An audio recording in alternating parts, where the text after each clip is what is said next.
as I just mentioned. Yeah. Now, this idea of the Western discomfort with what they call chaos, and by the way, there's no Sanskrit translation for chaos. We don't have a word for it, because that experience is not the same experience as they've had. We have a lot of complexity, a lot more complexity in Indian thought, a lot more complex. Everything is more complex, and things are more simple in the Western thought. Few things. This idea crystallized during the Kumbh Mela. I was in Haridwar attending the Kumbh Mela, and there was a crew from ABC Network in the US. They were there for a month, whole crew, to do a documentary about Kumbh Mela. So they were interviewing the leading Swami, who's got a lot of sadhus and all that. They wanted to get many people's opinion. What is this Kumbh Mela? And this Swami said, I was about to leave. My taxi was waiting. So he told them, you should also interview this guy. He comes from US, so you interview him, get his perspective on Kumbh Mela. So these guys come to me and say, can you just spend 5 minutes, read your comment? And what was supposed to be a 5-minute comment, they wanted to continue discussing. We went on for 3 hours. And when they showed the program, it was mainly the discussion with me. That was what they showed. And what had struck them is this. They had a standard question they were asking everybody. They said, we've been here for a month. We still haven't figured it out, because we ask everybody, what is the meaning of all this chaos? And everybody gives different answers. So we want to know, what do you say? So I said, the chaos is in your mind because it's cognitive overload. The amount of complexity and sensory input that you're getting is crashing your models. You have very simple models. A simple model can say this input, that input, this output. Scenario 1, 2, or 3, that sort of thing. And here you're getting a huge amount of different kind of overload and different kind of experience. So the chaos is in your mind, and this condition of not being able to make sense out of so much complexity is what you are calling chaos. So it is not that the chaos out there, the chaos inside you. So then I gave them a whole history of America, because I studied a lot about that, and the whole fear of chaos way back from ancient times in Western culture, what is the origin of it, and how this obsession for order has been an issue in Western history. So these people were very struck that there is this guy. They said, you are the first guy who actually problematized it as us, rather than because. And I said to them that, you see all these guys walking around, everybody's doing something, somebody's bathing, somebody's eating, but the individual doesn't think there's chaos. He's just doing his thing, and somebody else is doing something else. He's not bothered that I'm doing this and this guy is doing something else. It's okay. So this ability to accept what is, and a huge amount of diversity, is bewildering to the Western mind. And I must say that the Indians have picked up this Western sense of what is order and chaos. So we have the organized sector and the unorganized sector. So I, in this book, say that this so-called unorganized sector is actually self-organized. Because a little group is self-organized. They don't need instructions from somewhere. There is no hierarchy telling them what to do. There is no Kumbh Mela event manager. No event manager. There's no event manager. Nobody sends out invites.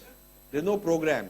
There's no headquarters of this is the headquarter, and then, it's like they know from astrology, they know at this time it's going to happen, and a lot of communities, they show up, they put up their tent and they do their thing, and another community does their thing, and it's like a huge mela. And it just keeps happening for centuries, every 12 years. So it's sort of like self-organized. There is no control, nobody making a rule that you should do it. Nobody is asked to do it. So it happens. And this is the nature of a lot of Indian business also. There's a lot of Indian business, which is family business, or jati, little community, fisherman community. I lived in Nagapattinam after the tsunami to build some projects for them. And so I learned their behavior. So this idea is very strange for the Westerner, that people are able to make their own decisions and choices in a decentralized manner with no central instructions or authority to do so. And then I tell them that Indian music, they improvise. There is no written code, written notes. And they're amazed. I have some very good American musician friends. My son's in music, so when I talk to the musician friends, I tell them that, it's like you have an orchestra, you all have scores, but the maestro in Indian music is somebody who takes pride in the improvising, and he'll never repeat the same thing the same way. He'll make something up. And the Indian dance is improvised. And it's not like the standard, like a drill kind of thing. To the Indian dancer, that would look like a drill. So they find it very interesting.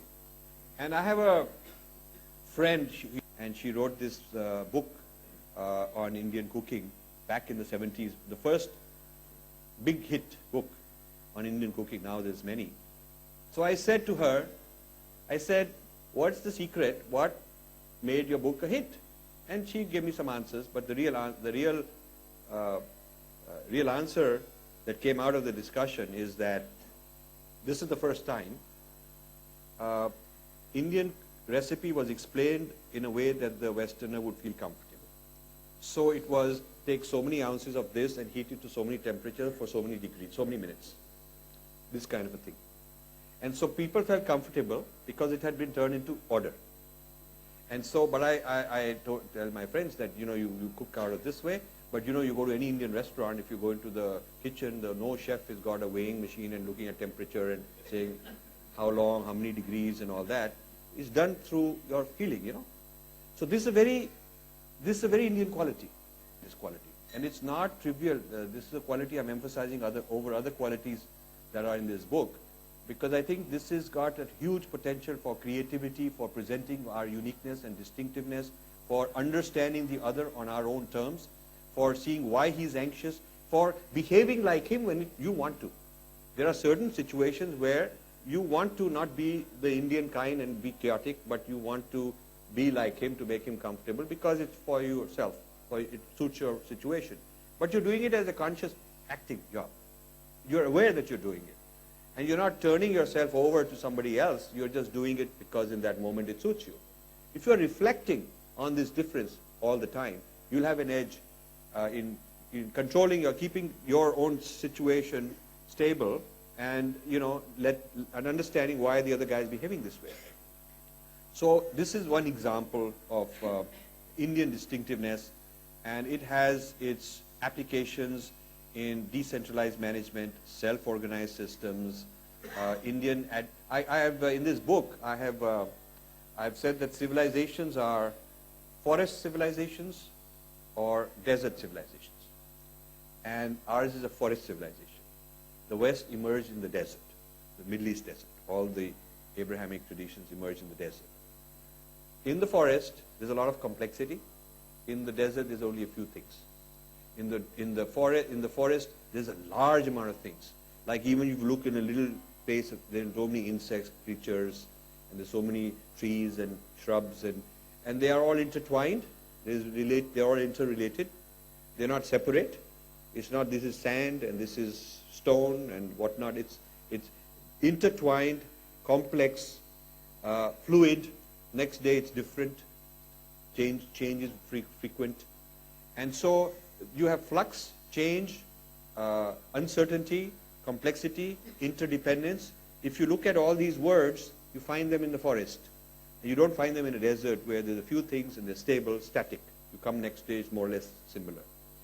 And so I've also metaphorically sort of said that a civilization that grows in such a geographical environment of complexity, it learns to deal with complexity. The mind is very complex. The mind is dealing with all these kind of relationships and ideas and so on.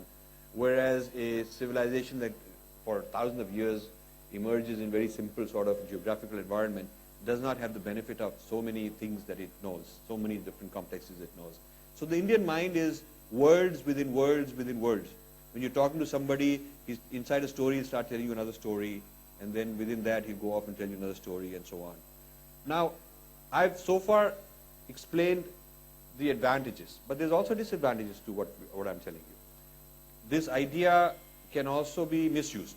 The Indian quality can also become a problem. So the guy tells me, please come tomorrow, it will be ready. And then tomorrow when I come, he'll say, Arey, come back tomorrow, Or Or, you order 5 of something, he says, okay, 4 will do. Or, you order. This sort of improvisation can be a problem. You cannot improvise in every sphere. So you don't want in the military a soldier who says, I'll improvise my own battle plan, I'll figure it out, So this business of order is not a problem in every respect. Order is also a very great thing, a very great quality the West has. So when you look at our tradition, it's a balance between order and chaos in the Western sense. The story of the Samudra Manthan between opposing forces to create is on the cover of this book. We have the Devas on one side and the Asuras on the back side, and the spindle is on the spine of the book to metaphorize this idea of opposites cooperating, opposites in balance. Neither side is going to be eliminated. So in our attitude, we shouldn't say that we are chaotic. We can be comfortable in chaos. But ideally, we also have the ability to be very orderly. In fact, if you look at music, you don't start a neophyte who just wants to enter into music and tell him to play whatever it feels like. It'll be noise. It'll be random noise. He has to first go through rigorous training, very orderly training. He has to learn to repeat what the guru is teaching him. Similarly, in dance, you have to repeat, repeat, repeat. So very orderly, drill-like, rigorous training has to be the first step. Only when you mastered it, only when you mastered a very orderly way of doing something, only then are you allowed to go wild and free and improvise as beyond it. So this business of comfort with disorder and chaos should not mean that the person lacks rigor. That is not the idea. It has to be both of those balanced out. This is one point. Since it's time and I want you